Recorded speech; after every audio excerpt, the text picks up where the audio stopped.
pas mal.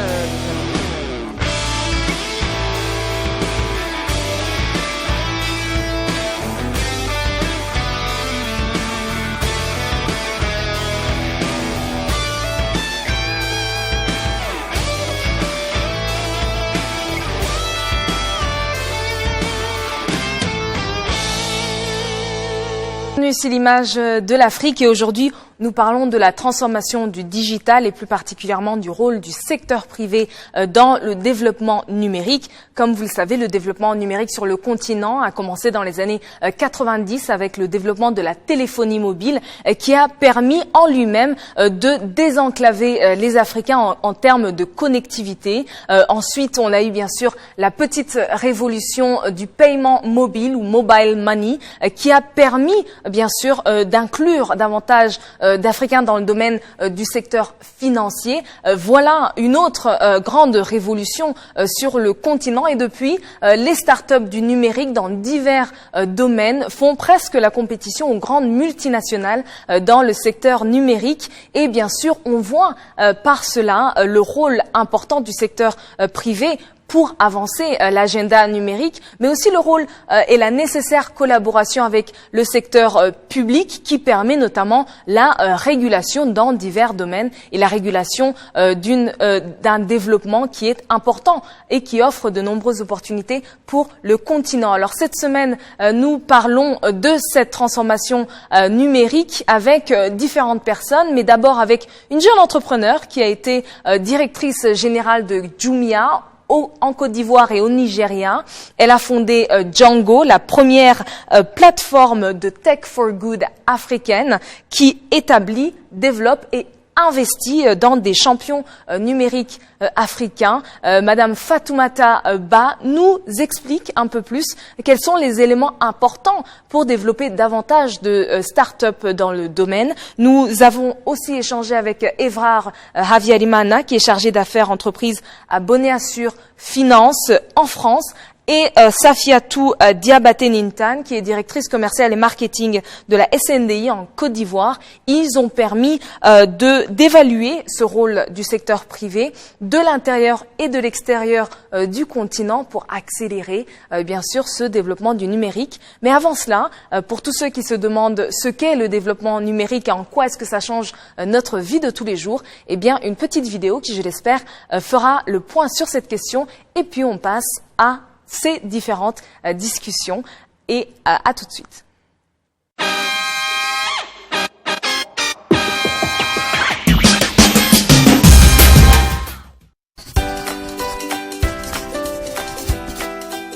Le numérique, c'est la mise en œuvre d'applications informatiques dans les outils de la vie quotidienne et de l'industrie. Ces outils sont déjà bien intégrés dans la société et leur développement s'accélère. C'est la transformation numérique. Les outils numériques réinventent les modèles, les métiers et transforment la société, l'économie. Le numérique est partout et améliore le quotidien. Avec près de 49 milliards d'euros de chiffre d'affaires annuel, le numérique est le nouveau pilier de l'économie française, déjà indispensable à la compétitivité des entreprises. Il génère plus de 30 000 postes chaque année, dont environ 90% sont des contrats en CDI. Dans le domaine de la santé, le numérique améliore le suivi des maladies chroniques grâce aux objets connectés. Il permet aussi d'assurer une meilleure surveillance dans le cadre de l'aide à la personne.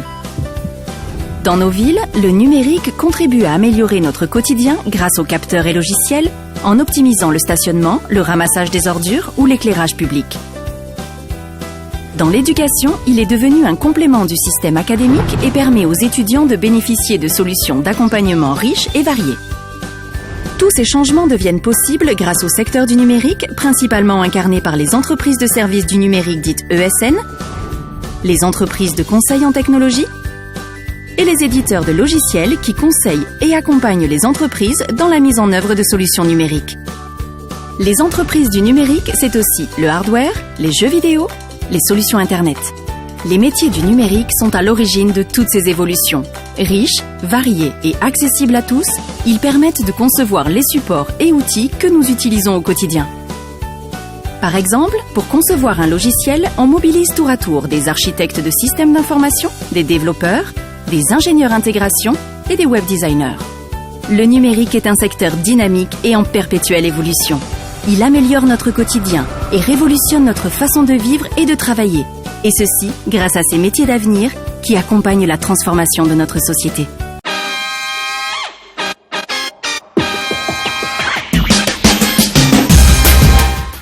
Alors Fatoumata Ba, vous êtes PDG de Django, une idée, mais aussi bien plus que ça. Qu'est-ce que c'est Django ? Django, c'est une plateforme. Et pourquoi c'est une plateforme ? C'est que ça essaie de répondre à plusieurs défis rencontrés par les entrepreneurs africains. Le premier, c'est le capital. Donc on investit et se délider pour accompagner l'éclosion de champions digitaux panafricains. Le deuxième, c'est que plus que du capital, on apporte aussi de l'accompagnement, parce que ça peut être compliqué de dérisquer son business dès le début. Donc aux États-Unis, on a Steve Blank, en France, on a peut-être The Family qui fait beaucoup de cours sur l'entrepreneuriat, si on peut parler de cours. Et en Afrique, on a très très peu de méthodologie ou d'approche pour pouvoir tester rapidement son idée et avoir un proof of concept. Et donc on accompagne sur ces dimensions. Et la troisième dimension qui est très très importante aussi, c'est la capacité. Donc on a une académie où on aide notamment les PME à utiliser le digital pour pouvoir accélérer leur business ou pouvoir avoir accès à des financements. Alors, vous parlez capacité, on a parlé beaucoup de problèmes de l'éducation qui finalement ne forment pas les jeunes qu'on voudrait demain entrepreneurs, mais qu'on forme aujourd'hui à être médecins. Quelle est, selon vous, la meilleure approche finalement à cette question de la formation des jeunes ? Je pense qu'il faut du pragmatisme et il faut aussi un alignement des intérêts. Je vais vous donner un exemple concret. Lorsque j'étais directrice d'une grande plateforme de e-commerce en Côte d'Ivoire, je souhaitais avoir plus de PME locales sur la plateforme. Quand je suis allée voir l'une d'entre elles, qui était en fait le plus grand distributeur de téléphones mobiles, elle était dans un marché à ciel ouvert à Treichville. Je me suis rendu compte qu'elle avait des super produits, des super prix. Elle faisait l'aller-retour à Shenzhen ou à Dubaï pour sourcer. Mais qu'elle n'avait pas forcément la capacité à opérer son shop. Et d'ailleurs, la première fois que je suis allée la voir, elle était un peu provocatrice. Elle me disait, mais moi, j'ai même pas d'adresse email. Qu'est-ce que vous voulez que je fasse avec une plateforme e-commerce ? Et ensuite, je suis retournée avec beaucoup d'humilité avec mon équipe et on a pensé une initiative qui visait à recruter des jeunes diplômés en sortie d'école, à les former à comment gérer ou opérer un site de e-commerce, donc créer un catalogue, mettre à jour le stock, changer les prix. Et ensuite, on a fait quelque chose, donc une alliance à trois. Donc on prenait le jeune diplômé que nous on avait formé, on le plaçait chez un seller qui avait de super produits, mais qui n'avait pas la capacité à gérer lui-même sa boutique en ligne. Et pour moi, c'était aussi un win parce que j'élargissais mon assortiment et ma pertinence. Et donc ça a été quelque chose pour moi qui m'a beaucoup ouvert les yeux. Donc il y a dans nos pays africains une telle disparité entre déjà l'offre d'emploi et la demande d'emploi d'une part, mais ce qui est encore plus frustrant, c'est de voir des jeunes diplômés qui ont fait l'effort et qui ont eu la chance d'avoir accès à de l'éducation de qualité, ne pas s'insérer aussi dans le marché du travail. Donc je pense qu'il faut, avec le secteur privé, avoir des démarches d'insertion professionnelle beaucoup plus pragmatiques qui permettent justement d'avoir un meilleur alignement entre les demandes de compétences et l'offre de compétences locales. Revenons sur la question particulière du digital. On sait que plus de la moitié du continent n'est pas connecté et que la majorité se trouve en milieu rural notamment, etc. Et pourtant, on a quand même une population qui est très entreprenante, la plus entreprenante au monde. Comment est-ce qu'on fait le lien avec des entrepreneurs qui auraient besoin du digital pour développer leur entreprise, mais qui n'ont pas nécessairement accès à ce digital ? Mais vous savez, ce qui est paradoxal, c'est que souvent on utilise comme success story pour expliquer l'essor de la tech en Afrique M-Pesa, comme le champion de services financiers mobiles. Et c'est vrai. Mais si vous regardez, c'est pas une question d'appétence des fermiers kenyans au digital qui est supérieure à celle, je sais pas moi, des fermiers américains. C'est une question de gap et de disparité entre le besoin ou des problèmes, en l'occurrence tout ce qui est rémittance, donc envoi et transfert d'argent à des gens qui ont le pouvoir d'achat et qui souhaitent envoyer de l'argent mais qui ne peuvent pas parce que les banques traditionnelles ne s'occupent pas de leur cas, parce qu'elles n'ont pas forcément des réseaux suffisamment denses, pas forcément l'envie d'investir ou de développer des segments de clients plus risqués que d'autres. Et en fait, la technologie, là, a été un élément de réponse à un besoin ou à un problème. Et c'est comme ça qu'il faut voir les choses. Moi, je ne crois pas trop à une technologie qui serait peut-être comme dans d'autres régions du monde, disruptive pour être disruptive. Je crois à une technologie qui est connectée à l'économie réelle et qui aide à résoudre des problèmes concrets auxquels sont confrontés nos compatriotes en Afrique, que ce soit je veux avoir accès à la santé, je n'y ai pas accès, je veux avoir accès à du service financier, voire à un prêt, je n'y ai pas accès, je veux vendre mes produits à l'international, je ne peux pas, je veux faire transporter mes produits à bas coût et je ne peux pas. Et là, la tech ne devient qu'un levier finalement, pour répondre à une opportunité économique ou à un enjeu social.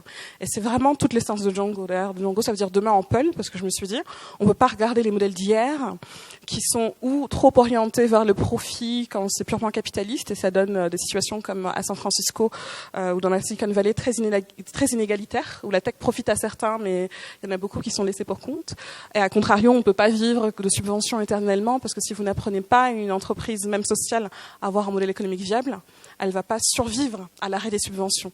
Et donc il y a un sweet spot, il y a un équilibre qui est vraiment à la frontière entre l'utilisation de la technologie en Afrique, et on sait que notre continent recèle de tellement d'opportunités, mais pour accélérer des problématiques sociales, tout en faisant de l'argent, parce qu'il faut que la compagnie et l'entreprise vivent et prospèrent.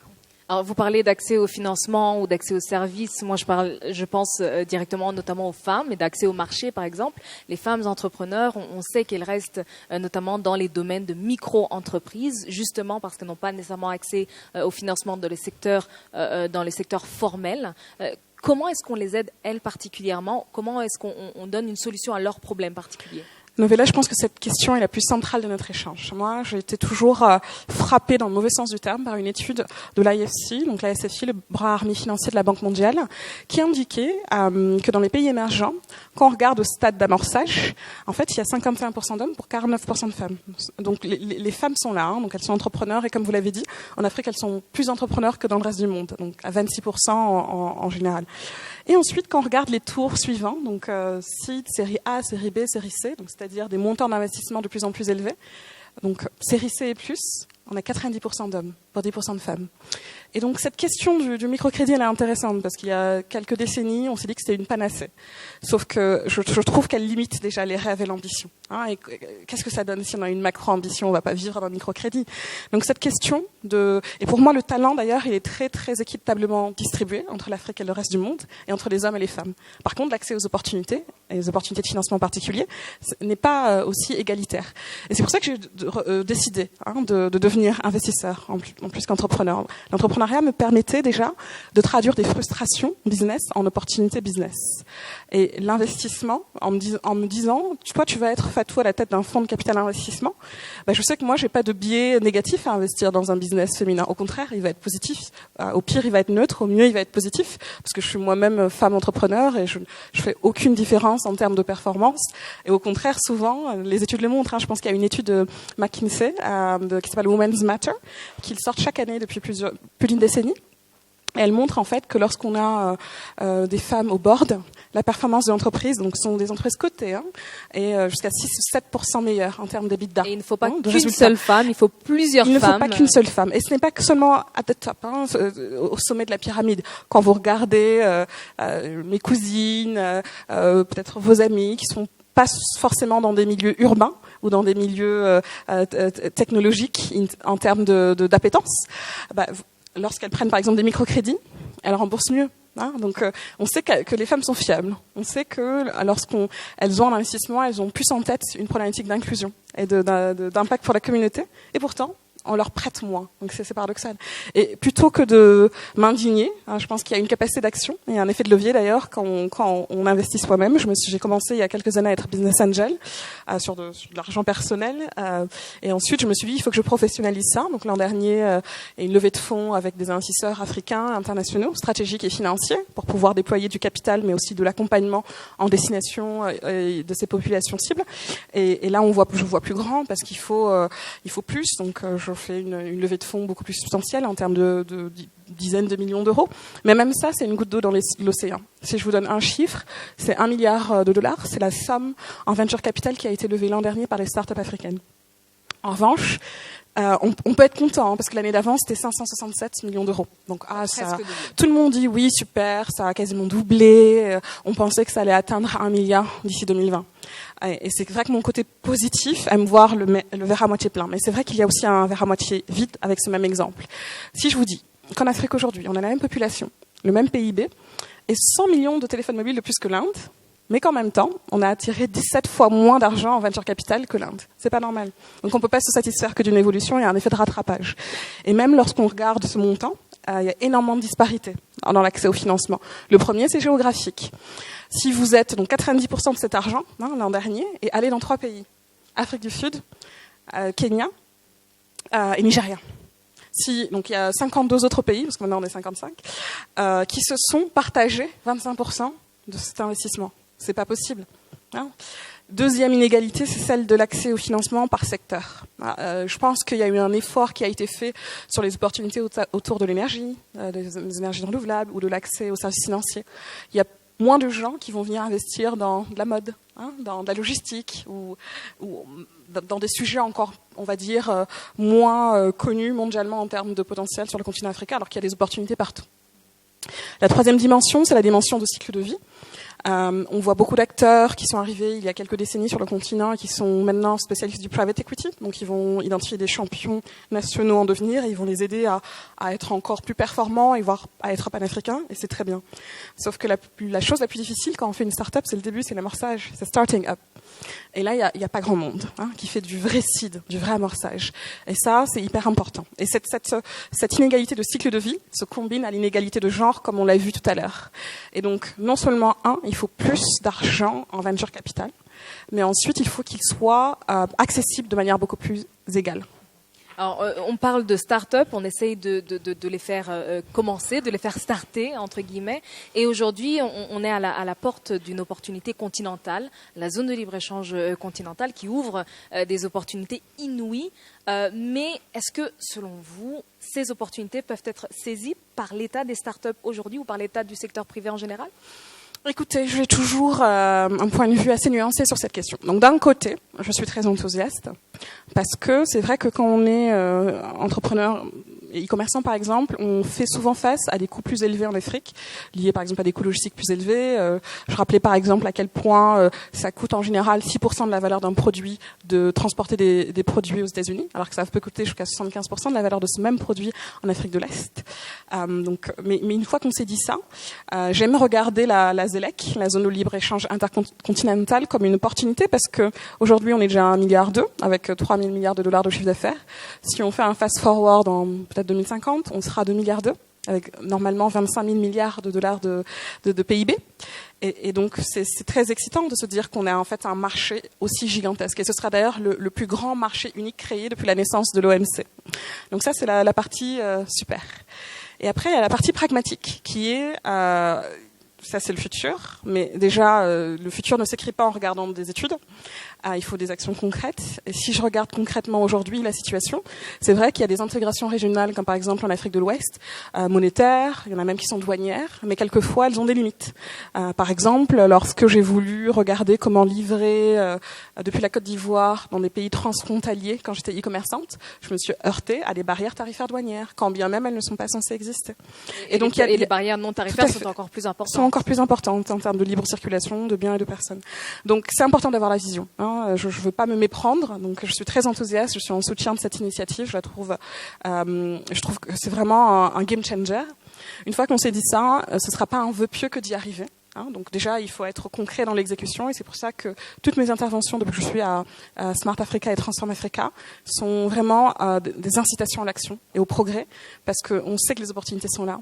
On connaît toutes ces questions que je viens de soulever, mais on manque de réponses et on manque de sentiment d'urgence dans la qualité des réponses. On manque aussi d'échelle, parce que souvent ce sont des pilotes quelque part, super génial, mais comment on fait pour que ce soit une réalité africaine et pas des dizaines de milliers une de expérience pilotes sur le continent. Absolument. Alors dernier mot, peut-être en 2 secondes, qu'est-ce qu'une plateforme comme Transform Africa Summit peut aider dans trouver des solutions finalement pour ces questions-là? Pour moi, c'est parce qu'il y a quelque chose d'unique dans le sens déjà de vouloir d'avoir un engagement commun entre des acteurs qui ont un pouvoir de décision, un pouvoir d'investissement, un pouvoir de régulation. Donc il y a des chefs de gouvernement, il y a des leaders d'organisations internationales, il y a des financiers du développement, il y a des acteurs du secteur privé, il y a des entrepreneurs. Déjà, je pense que lorsqu'ils sont tous dans une même pièce, ou lorsqu'elles sont tous dans une même pièce, il y a moins d'asymétrie d'information et une capacité à avoir une vision. Et ensuite, il y a peut-être un discours franc. J'ai beaucoup aimé les interactions parce que souvent on n'était pas d'accord, parce qu'on peut voir des réalités de manière très différente. Par exemple, quelquefois on va avoir beaucoup de chefs de gouvernement ou de représentants d'institutions parler de la régulation. Moi je suis pas contre. Mais à un moment donné, si on régule en ayant un framework de peur et non pas d'opportunité, parce que souvent on va se dire « Ah mon Dieu, il faut que je protège », mais on ne regarde pas comment moi je peux aller à l'international et du coup bénéficier d'opportunités. Et donc je pense que ce dialogue franc, direct, sincère est important. Mais ce n'est pas suffisant. Et je pense qu'il y a vraiment cette nécessité. Et moi, j'espère que je serai là l'an prochain pour pouvoir monitorer et suivre le progrès.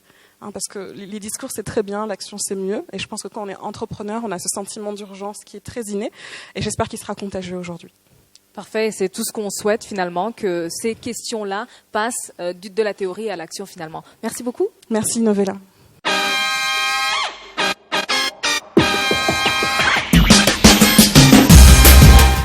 Je veux dire aussi, parce qu'en fait, qui dit développement business dit financement, ça rime toujours avec. Aujourd'hui, pour compléter madame, ce que je trouve que le rôle de l'État aujourd'hui devrait, oui, certes, là on parle des startups, donc à mettre en place une structure de financement qui va à la pépinière encadrement jusqu'à la maturité 3 ans après. Donc on dit une entreprise qui a 3 ans, c'est une entreprise qui commence à savoir où il va parce qu'il a 2 ans de bilan, 2 voire 3 ans de bilan. Donc voilà, donc on peut commencer à dire la première année, il a perdu de l'argent parce que voilà, c'est des investissements, ou bien deuxième année, il a trop gagné parce que mais la troisième année, voilà, donc c'est une stabilisation. Voilà. Derrière, il y a le rôle très important de l'État. Alors c'est là vraiment, s'il y a des personnes qui m'écoutent aujourd'hui, qui peuvent m'écouter, là, je lance vraiment un appel à nos dirigeants, des dirigeants africains, d'être présents ou de se faire déléguer dans ces organismes de notation, de risque pays, risque politique. C'est des notes. Nous, on se base sur des notes risque pays pour financer les pays. Moi, je sais comment, entre guillemets, voilà, on dit, voilà, il n'y a pas de démocratie, il n'y a pas ci, il n'y a pas ça, etc. Il faudrait que nous, Africains, on soit conscients d'une chose et qu'on impose aussi nos valeurs. Parce que, comme je dis, moi, la démocratie africaine n'est pas à la même âge que la démocratie européenne. Et souvent, ça fait qu'on note mal nos pays. Oui. Quand un pays est noté au rouge... Peut-être les standards aussi, les critères de notation, il faut les revoir. Et là, quand je parle, ils ne sont pas adaptés, mais quand je parle des sociétés, des risques pays, c'est connu, c'est la COFAS, c'est le Hermès, etc. Il faudra que nos États, nos dirigeants aillent plaider, envoient des délégations, bien eux-mêmes vendre, parce que les premières personnes qui vendent les pays, il y a des chefs d'État que je ne vais pas citer les noms, mais qui font très bien la chose, c'est les premiers VRP des pays, c'est nos présidents, c'est nos dirigeants, nos présidents de la République. Il faut qu'ils aillent jusqu'à plaider pour leur pays, pour que la note change de notation des risques pays politiques, parce qu'une fois on a une très bonne note, donc il y a l'État ici, donc qui est bien coté. Après, donc on descend vers donc les entreprises, parce que pour aller plaider pour dire voilà, nous on veut que voilà, il y a des choses qui ont évolué, ça se passe comme ça. Donc c'est à dire qu'on a d'abord fait le ménage en interne, et donc nos sociétés qui étaient des startups commencent à devenir des PME. Donc on a une visibilité sur les bilans. Les 3 dernières années, les 4 et 5 dernières années, etc. Le pays, donc, il est plus ou moins stabilisé, donc la note, elle est vraiment à sa juste valeur. Je vous dis que les choses vont exploser. Oui. Les choses vont exploser. Les choses vont changer. Ils vont changer. Ils vont vraiment changer. Parce qu'aujourd'hui, moi, je défends des sociétés, on me dit, ah, ça se passe. Ben oui, en fait, parce que dans ce pays, il y a eu ci, il y a eu ça, mais ça, c'est pas ça. C'est voilà. Je ne pouvais pas tout dire ici, mais il y a des fois, le pays africain, il est, voilà, il n'est pas considéré vraiment à sa juste valeur, parce que on a des fois nos VRP qui sont nos présidents des républiques, ne mettent pas en moins assez d'efforts sur ça. Oui. Mais grâce à ces sommets, encore une fois, là on a eu 3 présidents de la République qui étaient présents. Ça montre une implication de l'État, ça montre donc le vouloir aller en avant sur le digital, sur le changement des choses. Mais préparez-vous, donc que ce soit les États, que ce soit les entreprises, les chefs d'entreprise, ça va booster l'avenir. Et ça va aller tellement rapidement que la personne qu'il ne faudra pas suivre va mourir. Et je pense que peut-être une avancée qui est positive aussi, oui, c'est la zone de libre-échange continentale, qui fait que les gouvernements sont prêts aujourd'hui à parler d'une même voix. Mais en quoi ou comment est-ce que ça se traduit au niveau du secteur privé, hein, Madame Safiatou?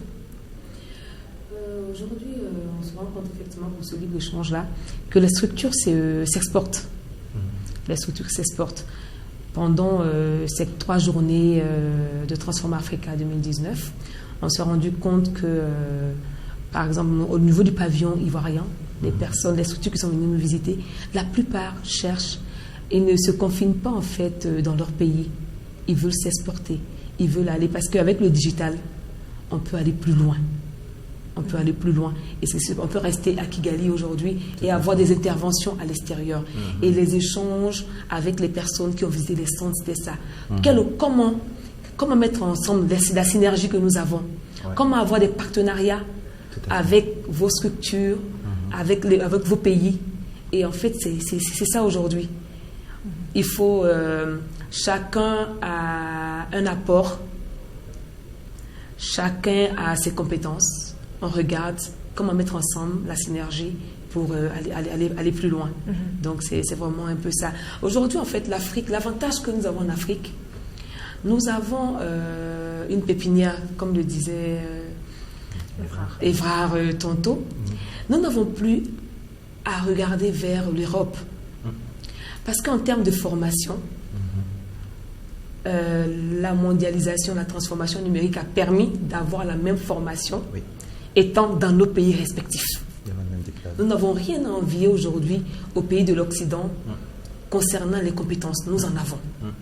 Aujourd'hui, il faut se faire confiance et il faut favoriser la coopération sud-sud parce qu'on a ce potentiel-là qu'il faut mettre ensemble. Souvent, on perd de vue ce potentiel en nous pensant que c'est à l'extérieur, c'est en Occident que nous allons avoir ce que nous recherchons. Non, nous avons tout ici. Il faut se faire confiance. Il faut travailler ensemble et il n'y a plus de barrières, il n'y a plus de frontières. Il faut en profiter. Voilà. La notion de conscience est très importante. C'est vraiment une notion très importante parce que c'est là où ça va commencer le développement aussi de l'Afrique. Parce que moi, quand je vois, par exemple, j'essaie un peu d'analyser en Afrique, comment ça a commencé. Je disais tout à l'heure quand dans le salon qu'on est en train de dépasser l'état de l'Afrique boutique. L'Afrique boutique, moi, je viens dans un pays où quand on voyait, il n'y avait pas, à un moment donné, il n'y avait pas d'innovation. C'était du commerce pur et simple, de l'import-export, c'est lui qui faisait grand chose, c'est-à-dire j'ouvre une boutique, j'ouvre une épicerie, donc la voisine d'à côté va dire ah voilà attention, donc là il a de la clientèle qui passe sur cette rue, on va la partager en deux, après ça sera partagé en deux, en trois, en quatre, et ça crée un sentiment de méfiance. Aujourd'hui on est sur une époque où on commence quand même à innover grâce à la digitalisation, encore une fois, on commence à savoir que, moi j'étais avec un jeune qui vient d'un quartier, donc même pas, il n'est pas de Kigali, mais dans un province commune banlieue de Kigali, ils m'ont parlé de création des jeux vidéo sur une structure, mais c'est énorme ce que ce jeune me disait. Il n'a jamais pris l'avion. Il n'a jamais pris l'avion, vous ne vous rendez pas compte. Donc aujourd'hui, le jeune il était là, il est en train de savoir, donc voilà, donc comment est-ce je peux travailler avec les autres. Il est associé, donc il a été accompagné un tout petit peu. Voilà, ici, aujourd'hui, ce que disait madame, c'est que cette notion de confiance, c'est-à-dire ce que les salons, diversifier les salons, participer à ça, savoir que ce que moi je fais, l'autre n'est pas mon concurrent, mais par contre c'est un apporteur donc, pour moi. Il peut dire, je ne suis pas, aujourd'hui madame elle est dans l'informatique, je ne suis pas du tout dans l'informatique, je peux arriver, je ne sais pas quoi, demain à Dakar ou à Paris. Donc je dis, écoutez, donc il y a un besoin donc sur la Côte d'Ivoire. Ah tiens, au salon Intel à Kigali, j'avais rencontré madame, j'ai la carte de visite, ça sert à ça, vous pouvez la contacter de ma part. Et c'est du business, et elle fait pareil. Il m'envoie des échanges quand je suis sur Paris et m'interroge de choses. Voilà, c'est le monde devait tourner comme ça. Cette notion de confiance elle est très importante pour qu'on puisse se tenir. Parce qu'il y a un proverbe qui disait diviser pour mieux régner. Oui. D'accord. S'il y a des personnes qui arrivent à nous diviser, nous, en tant qu'Africains, c'est-à-dire qu'on arrivera pendant des décennies. Il faut vraiment qu'on arrive à comprendre que l'Afrique de l'Est, Ouest, Centre, etc., nous sommes tous les mêmes. Nous sommes, aujourd'hui, on parle des États-Unis d'Amérique, c'est des États unis, 51 pays, voilà. Donc nous sommes 54 pays d'Afrique, mais qui sont divisés dans des ethnies, dans des trucs, etc. Aujourd'hui, si on a cette notion de confiance, on se fait confiance, on prend un vol la nuit pour venir assister à un salon à Kigali, de Kigali on va à Casablanca, etc. Voilà. À un certain moment, le visa qui est européen, qui est un palme d'or, ça ne sera plus rien. On va vous le proposer, vous l'aurez à vie.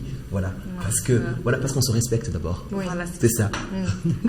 Et comment, finalement, parce qu'on comprend avec des plateformes comme celle-ci, qui sont des plateformes presque panafricaines, voilà. Ouais. Ce sont des gens qui viennent de tous les pays d'Afrique, de nombreux pays d'Afrique du moins. Est-ce que le fait qu'on puisse parler ou qu'on veuille parler du même voix, est-ce que ça change vraiment la perception? On parlait de raconter notre histoire africaine en tant qu'Africains. Est-ce que ça change réellement la perception que les autres ont de nous, ou est-ce que ça leur permet juste de changer d'approche, mais toujours dans le même objectif ou dans la même optique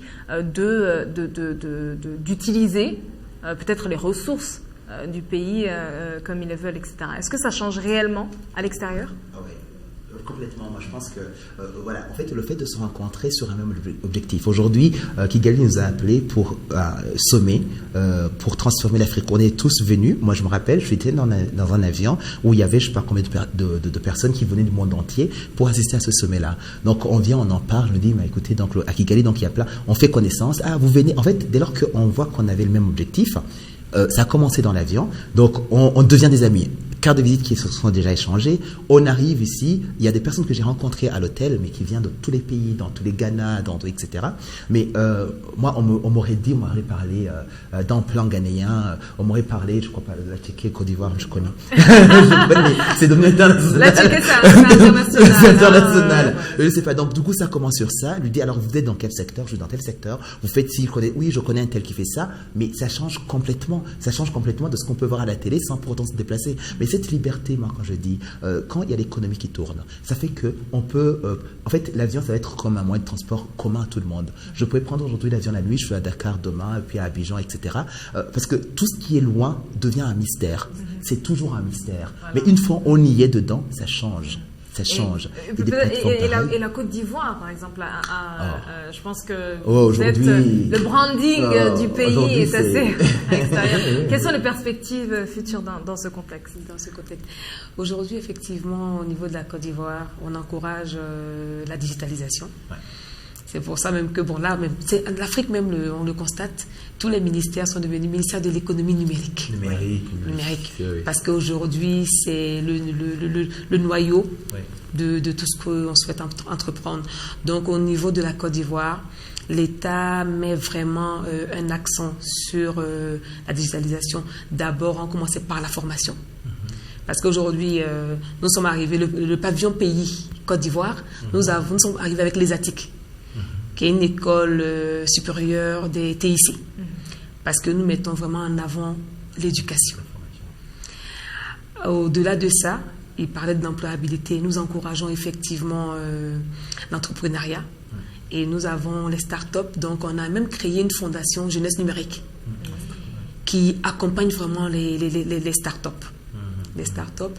Et aujourd'hui, dans le plan stratégique du ministère, au niveau de l'employabilité, on encourage effectivement toutes les structures aujourd'hui. Ces jeunes-là, cette pépinière-là qui sort des écoles, on les encourage à vraiment... On encourage les structures à les prendre en stage pour qu'ils se frottent au monde de l'emploi, pour qu'ils puissent vraiment déployer leurs compétences et leurs talents.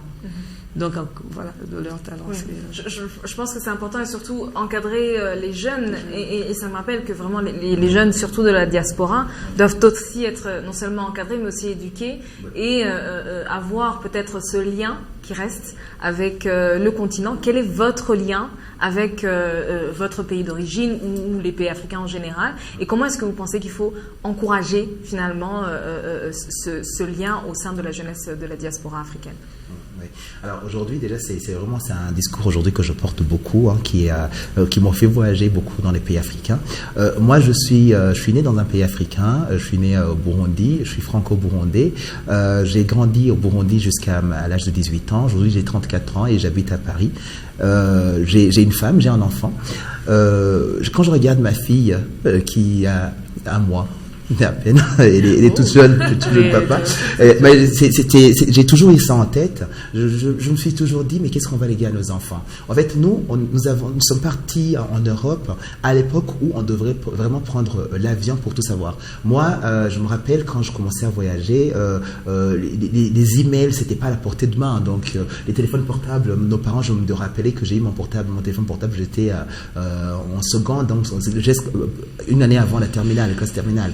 Voilà. Aujourd'hui, le lien que la diaspora a, nous qui ont eu la chance de voyager, d'arriver là-bas, on voit ce qui se passe avec l'immigration. C'est plus secret pour tout le monde. Et de comment est-ce que l'Afrique elle est vraiment considérée.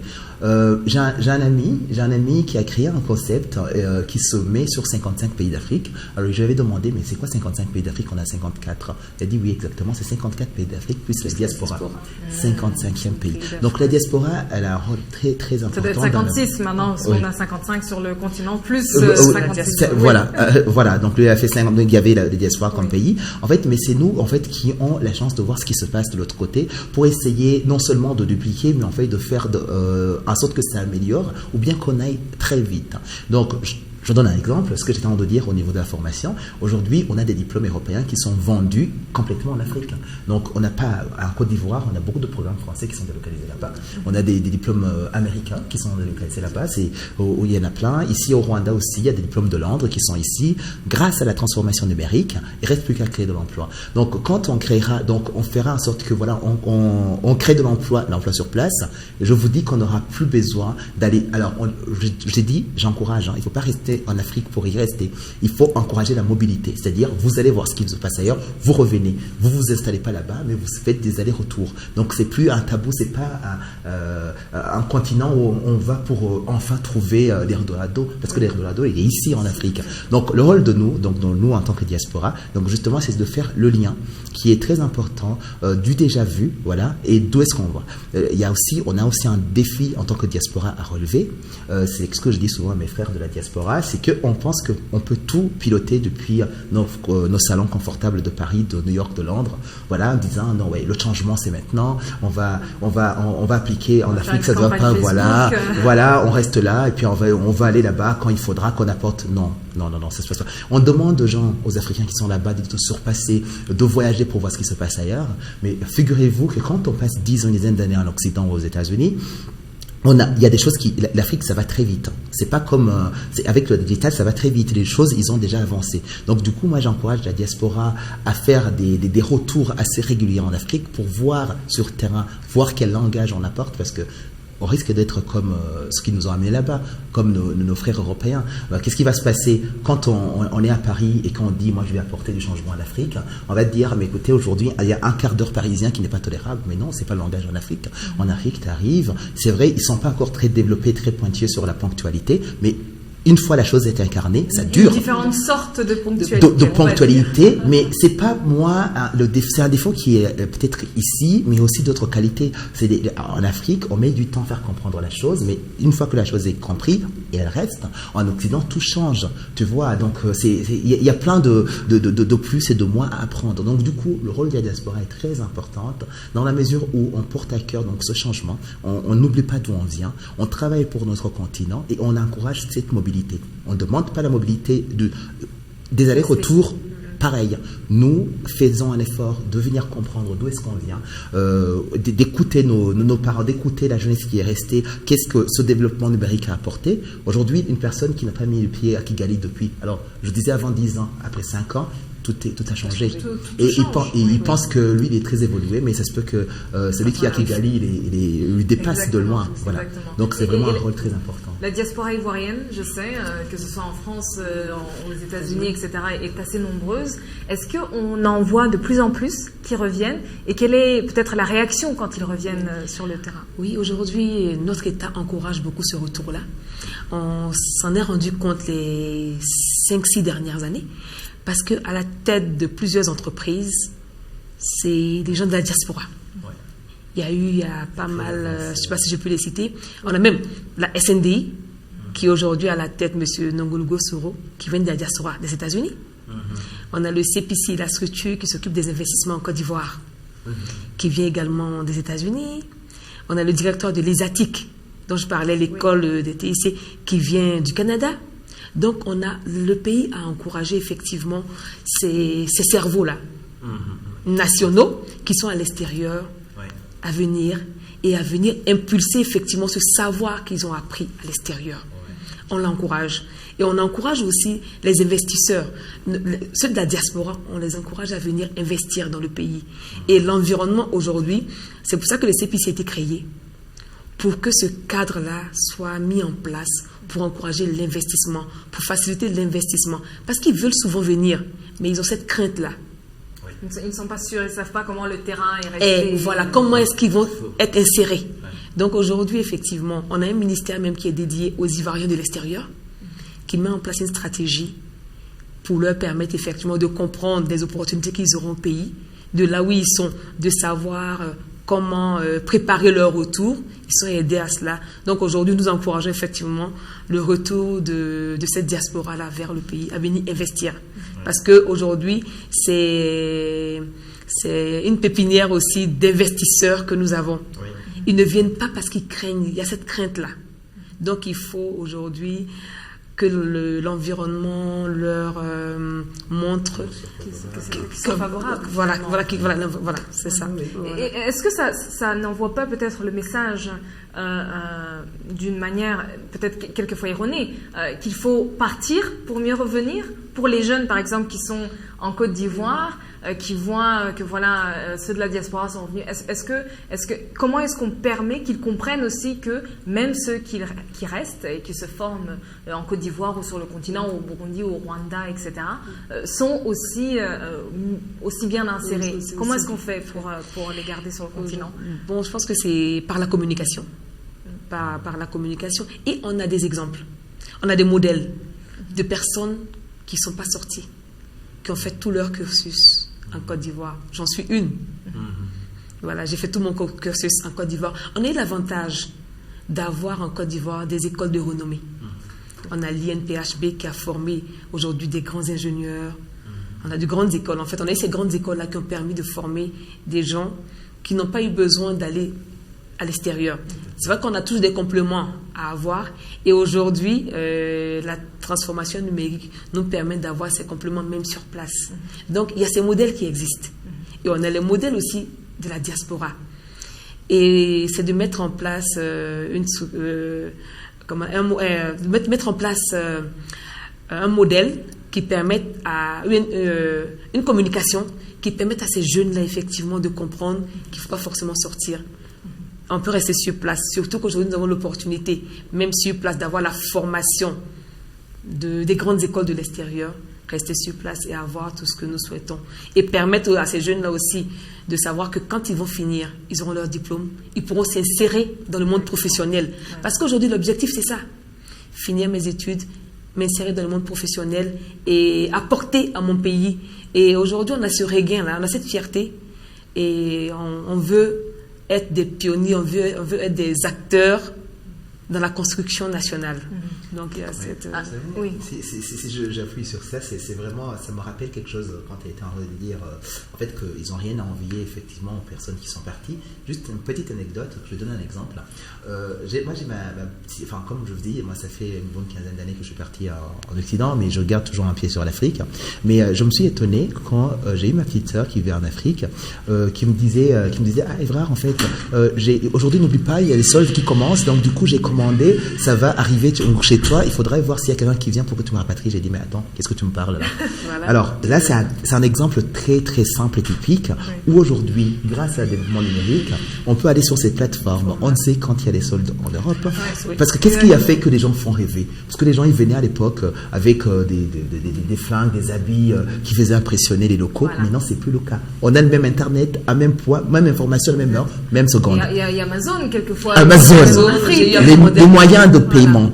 Avant, les moyens de paiement, très important, c'est digital tout ça. On paie avec une carte bleue qui est fonctionnelle en Europe, au Rwanda, un peu partout. Voilà, donc on peut commander, se faire livrer, des fois même commander, se faire livrer chez soi en Afrique. En Afrique, oui, aujourd'hui on a cette possibilité. De l'autre côté, moi j'ai vu plusieurs ce que Madame porte aujourd'hui. Ça, c'est des choses où à un moment donné, on se dit, oh oui, il faut attendre quelqu'un qui va en Côte d'Ivoire. Moi, je commence à voir des plateformes qui vendent des modèles comme ça, où on achète avec une carte bleue et ça est livré en Europe. Donc voilà, donc c'est vraiment cette... Le digital, tout ça ouvre tout. Décloisonne. Et aujourd'hui, avec une personne qui est derrière Internet, qui s'informe qui en fait bon usage, et des fois, je suis informé des personnes qui sont en Afrique par rapport à des choses qui sont chez moi. Je dis, mais attends, comment vous le savez? Ah oui, non, mais j'ai regardé rendez-vous médical, en fait, je viens, je vais consulter, je ne sais pas quoi. C'est déjà pris online, je connais, mais en fait, je vais faire une consultation. J'ai comparé, on m'a parlé de ce médecin, mais en fait, parce que j'ai 2 semaines à Paris, donc par contre, il a des mauvais commentaires. Ah bon? Comment vous savez? Ah oui, donc il me fait de temps, paraît-il que non, il n'est pas bon. Il a des informations que moi-même je ne suis pas au courant. Donc ça fait que tout ça, c'est des choses qu'on venait chercher en Europe. Tout ça, c'est des choses qu'on venait chercher. Mais non, on lâche soi. On a comme madame qui voyage, elle a fait des études en Afrique. Elle voit, et maintenant elle fait des salons un peu partout. Qu'est-ce qu'elle a envie? Aujourd'hui, et quelque chose qu'on peut rajouter, le cadre de vie. Ouais, c'est surtout ça. Le cadre de vie. Voilà. Ça, par contre, oui. Voilà. Surtout quand on a des jeunes enfants. Aujourd'hui, l'Afrique, on n'a rien envié à l'Europe, aux États-Unis. Voilà. Donc, on a tous les avantages sans les inconvénients. Sans les inconvénients, exactement. Alors, transformer l'Afrique, ce sera le mot de la fin. Transformer l'Afrique au niveau du digital. Qu'est-ce que ça devrait vouloir dire pour vous? Quel est l'élément pour vous qui doit être mis en place aujourd'hui pour accélérer cette transformation? Honneur aux dames et puis Évrard. En tout cas, transformer l'Afrique, je pense qu'on doit commencer par l'éducation. Par l'éducation. Aujourd'hui, en sillonnant les stands, je suis tombée sur Ubuntu Foundation. Et quand j'ai cherché à comprendre, ils m'ont dit c'est à la base qu'ils commencent à former. Et c'est ça. Transformer en Afrique, il faut commencer à la base. Et il faut avoir cette vision-là de la tête, parce que c'est ça. Commencer à la base, mais il faut que la vision vienne de là-haut. Il faut qu'on ait une vision et que cette vision se répercute depuis l'enfance.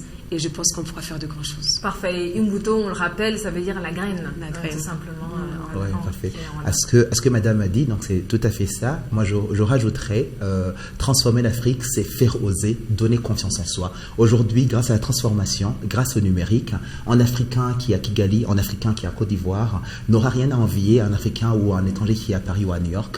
Pourquoi? Parce qu'on a l'information à la même heure, à la même seconde, et on a tous les mêmes moyens d'agir de même façon. Donc c'est cette confiance-là qui va dire que quand un Ivoirien ou un Rwandais ou un Burundais verra un Américain ou un Français, n'aura rien à envier. Déjà, on parle leur langue, on arrive à tout avoir en même temps. La transformation, c'est ça. C'est l'éducation, c'est redonner la confiance en soi et c'est le changement et l'évolution. Voilà. Parfait, ce sera le mot de la fin. Merci beaucoup, Madame Safiatou et Monsieur Évrard. Merci beaucoup, Madame. Partager avec nous. Merci beaucoup, merci. Merci. Au revoir. Au revoir. Et merci à vous tous de nous avoir suivis. Et aujourd'hui, comme l'ont dit nos invités, on n'a rien à envier finalement parce que le numérique décloisonne le continent africain et on a la possibilité aujourd'hui de combler les vides, les gaps qu'on avait avant grâce au numérique. Alors c'est une opportunité bien sûr à saisir et à mieux utiliser parce qu'il y a de nombreuses possibilités de le faire. Voilà, à la semaine prochaine et merci à vous tous. Ils sont pas mal.